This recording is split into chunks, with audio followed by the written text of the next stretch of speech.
네, 이제 하나님 말씀 보겠습니다. 하나님 말씀은 사무엘상 23장 1절에서 6절까지 말씀입니다.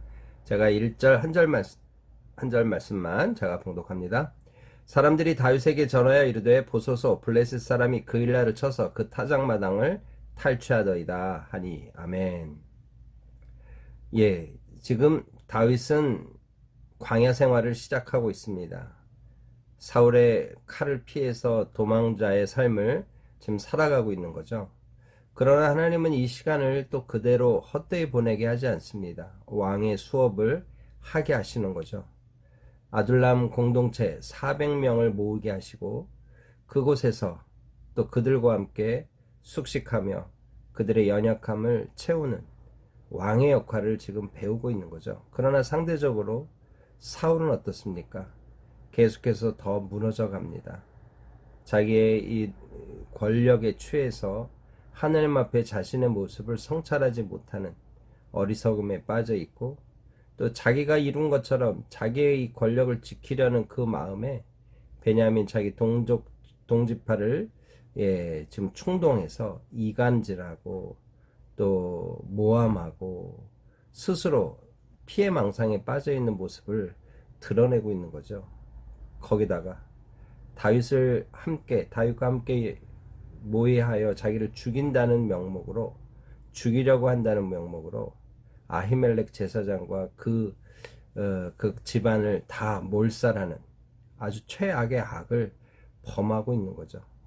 여러분, 이러는 와중에 이제 다윗은 계속 도망자의 삶을 사는 중에 오늘 또 하나의 사건을 만나게 됩니다. 오늘 그 사건이 주는 교훈을 함께 나누려고 하는데요. 사람들이 다윗에게 하나의 소식을 전해주는 거죠. 그 소식은 뭐냐? 블레셋 사람이 그일라라는 지역에 쳐들어와서 지금 밀과 보리를 추수해서 막 수확하고 있는 그 타작마당을 탈취했다 하는 소식을 듣게 되는 겁니다. 이 그일라라고 하는 지역은 아둘람에서 5km 정도 되는 그리 멀지 않은 지역이라 할 수 있죠. 바로 그곳에서 이런 일이 벌어진 겁니다. 그러니 다윗이 약간 고민이 되는 거죠. 그가 사울 밑에서 군대 장관으로 천부장으로 일하면서 수없이 블레셋과 싸웠습니다. 블레셋이 이스라엘 백성들을 괴롭힐 때 가서 응징했던 거죠. 그런데 오늘 그런 일들을 해왔던 그가 가까이 그일라라는 지역에서 이런 탈취 사건이 있다는 걸 그냥 간과할 수 없었던 겁니다. 그런데 그는 여기서 그 소식을 듣고 바로 자기의 군대를 동원해서 갈 수도 있습니다. 그러나 그는 하나님 앞에서 배운 것이 있었어요. 2절입니다. 이에 다윗이 여호와께 묻자와 이르되, 하나님께 묻고 나가는 거죠. 하나님께 엎드려서 하나님 뜻을 구하는 거예요. 과거 아기스 왕에게 정치적 망명을 했다가 미친 채 하고 돌아왔던 그것이 아주 큰 교훈이 됐던 듯 합니다. 그래서 이 그일라로 쳐들어온 블레셋을 내가 응징하러 갈까요? 빼앗긴 모든 물자들을 내가 다시 회수해서 가지고 올까요? 하나님, 이게 하나님의 전쟁 맞습니까? 하나님이 나에게 가라고 하시는 겁니까? 여쭙다는 거죠. 내가 가서 이 블레셋 사람들을 치리까? 어떻게 치리까가 아니에요. 언제 치리까도 아닙니다. 어떤 방법으로 치어야 됩니까도 아니에요. 칠까요, 말까요? To do or not to do. 그죠? 지금 이것이 해야 될 일입니까를 묻는 거예요. 어떻게 하는 건 그 다음에 문제인 거죠. 이것이 하나님의 뜻입니까? 이걸 묻는 거예요. 아주 기본적인 질문을 제대로 하나님 앞에 던졌던 거죠. 그런데 여호와의 대답이 즉시로 왔습니다. 여호와께서 다윗에게 이르시되 가서 블레셋 사람들을 치고 그의 나를 구원하라. 여러분, 오늘 이 다윗이 하나님 앞에 직접 나가서 이런 응답을 받았는지, 기도하고 응답을 받았는지, 아니면 우리가 6절 말씀을 읽지 않았습니다만 6절의 말씀처럼 6절 말씀 어디 한번 볼까요? 6절에 이런 말씀이 나옵니다. 아히멜렉의 아들 아비아달이 그일라 다윗에게로 도망할 때 손에 에봇을 가지고 내려왔다, 이렇게 얘기하거든요. 그러니까 아히멜렉을 통해서 하나님의 뜻을 구했는지 성경은 자세히 말하지 않습니다만 자기가 직접 말했든지 아히멜렉을 통해 말했든지 중요한 건 뭐예요? 하나님께 나왔다는 거죠. 그리고 하나님의 음성을 듣고 답을 얻었습니다. 그래서 이제 사람들에게 이야기해야 될 거 아니에요. 자기의 400명의 이 자기와 함께하는 사람들에게 야, 하나님의 뜻이 이렇다. 우리 그 일날을 구원하러 가자. 했던 거죠. 그랬더니 다윗의 사람들이 그에게 이르되 보소서 우리가 유다에 있기도 두렵거든 하물며 그 일날에 가서 블레 사람들의 군대를 치는 일이리까. 여러분 이게 지금 무슨 얘기죠? 지금 자기의 상황, 자기의 환경에 발목이 딱 잡혀 있는 거예요. 지금 우리가 도망자로 살아가는 이 삶도 허덕이고 힘든데, 도망 다니는 일도 힘든데 가서 공격하자고요? 그것도 블레셋의 정규군과 싸우자고요? 이 있을 수 있는 일입니까? 지금 이 말을 하는 거죠. 여러분 오늘 이런 지금 다윗과 함께하는 이 아둘람 공동체 400명, 이 400명은 장정만 400명입니다. 남녀노소를 합치면 1000명 이상이 될 거예요. 그런데 이들의 지금 대답은 부정입니다. 갈 수 없다는 거죠. 여러분 이 상황에서 리더십을 가진 이 다윗은 어떤 행동을 해야 될까요? 리더로서 그는 어떤 행동을 취해야 될까요? 그래? 하나님의 뜻인데 가야 돼. 나를 따르라. 몰아붙일 수도 있죠. 그런데 다윗이 여기서 한 걸음 뒤로 후퇴하는 듯 합니다. 4절 말씀 볼까요? 다윗이 여호와께 다시 묻자온대. 이 다시 묻는 거예요. 여러분 이 말은 지금 다윗이 자기가 하나님께 들은 말씀을 부정하거나 가볍게 여겼다 이렇게 우리가 평가할 수도 있습니다. 그러나 본문의 내용상 볼 때 그는 너무 강한 반대에 부딪히니 하나님께 다시 여쭈며 공동체 모두가 동의할 수 있는 재응답, 재확신을 받고 싶었던 거죠. 그래서 다시 나간 겁니다. 그랬더니 주님이 좀 더 자세히 말씀하십니다. 여호와께서 대답하여 이르시되 일어나 그 일나로 내려가라. 내가 블레 사람들을 내 손에 넘기리라. 내 손에 넘기리라. 블레 사람들을 치고 그 일나를 구원하라. 이렇게만 말씀하셨는데 내려가라.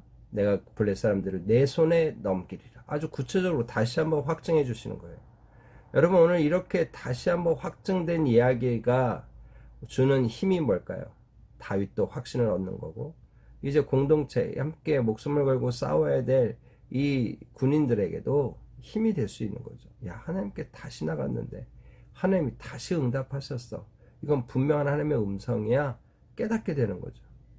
여러분 이런 것들을 통해서 지금 다윗은 자기의 리더십을 세워가는 것이고 또 다윗은 사울과 달리 하나님의 음성을 따라 움직이는 진짜 하나님의 대리자로서 이스라엘의 왕으로서 그의 역할을 지금 또 훈련하고 보여주고 있는 거죠. 그래서 5절입니다. 다윗과 그의 사람들이 그 일나로 가서 블레 사람들과 싸워 그들을 크게 쳐서 죽이고 그들의 가축을 끌어오니라. 예, 지금 다 회복한 겁니다. 뺏겼던 것 다 회복한 거예요. 하나님이 승리를 보장한 약속을 확인받고 승리하는 전쟁으로 결말을 맺었던 거죠. 다윗이 이와 같이 그 일나 주민을 구원하였던 거죠. 예, 구원했습니다. 그러면서 아까 말씀드린 6절에 아히멜렉의 아들 아비아달이 에봇을 가지고 왔더라. 그러니까 에봇을 가지고 온 그것이 오늘 다윗에게는 천천만만의 어떤 큰 힘이 되는 거죠. 왜 그럴까요? 하나님의 뜻을 여쭐 수 있는 제사장이 옆에 있는 거예요. 언제든지 하나님께 나아갈 수 있는 준비가 된 사람이 있는 거죠.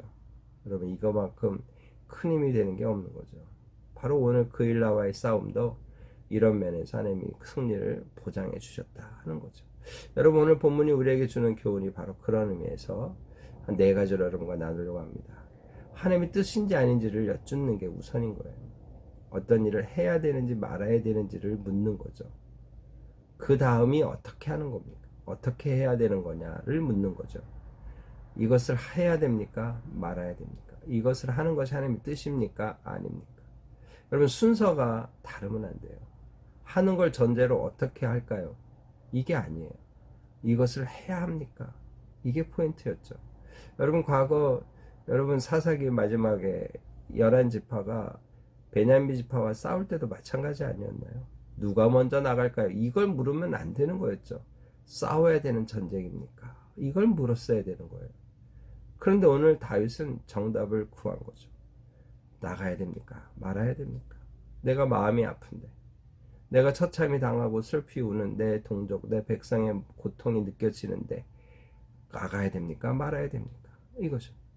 여러분, 오늘 우리의 질문이, 우리의 주님께 대한 기도가 정확하고 주님이 원하시는 그 지점에서 기도가 되기를 소망합니다. 두 번째 교훈은, 상황과 환경에 함몰될 때 우리는 하나님의 뜻을 받기가 어려워요. 우리가 지금 유다에 있기도 지금 버거운데, 도망자의 삶을 사는 것도 힘든데, 우리의 목숨을 보호하는 것도 힘든데 공격하자고요? 그것도 블레셋의 군대들과 싸우자고요? 우리는 군인들이 아닙니다. 뭐 이런 얘기인 거죠. 여러분, 오늘 우리의 상황과 환경을 볼 때 하나님의 뜻을 받기 어려워요. 그래서 믿음은 바라는 것들의 실상이요 보지 못하는 것들의 증거라는 말씀처럼 믿음의 모험이 필요한 겁니다. 이 믿음을, 이런 모험을 할 수 있는 이유가 뭐예요? 신실하신 하나님을 믿기 때문이죠. 하나님이 입에서 나온 말씀을 믿기 때문이죠.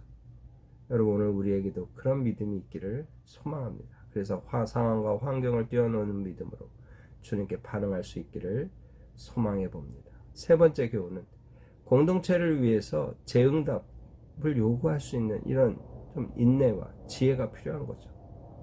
아니야, 난 하나님께 응답을 들었어. 그냥 나를 쫓아오기 싫으면 말어. 여러분, 이렇게 되면 공동체 마음을 헤아릴 수 없어요. 하나로 품을 수가 없어요. 분열이 생길 뿐입니다.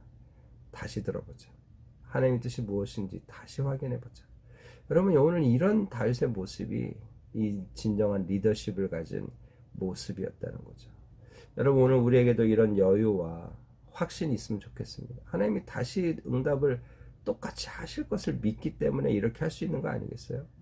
자신이 들었던 게 이게 헷갈려서 이런 얘기를 하는 게 아닙니다. 그러면 자신 리더로서 어떤 권위가 무너지지 않겠어요? 응답이 확실해요. 그러나 믿지 못해요. 연약해요.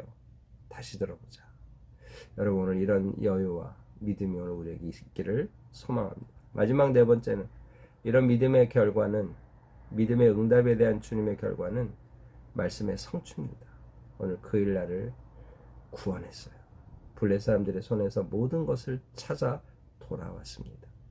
여러분, 오늘 이런 믿음의 모습이 오늘 우리의 모습이 되어서 오늘 하루 또 우리의 남은 삶을 지배하는, 그래서 하나님의 말씀이 지배받는 삶으로 나가는 우리 모두가 되기를 주님의 이름으로 축복합니다. 다 같이 기도하겠습니다.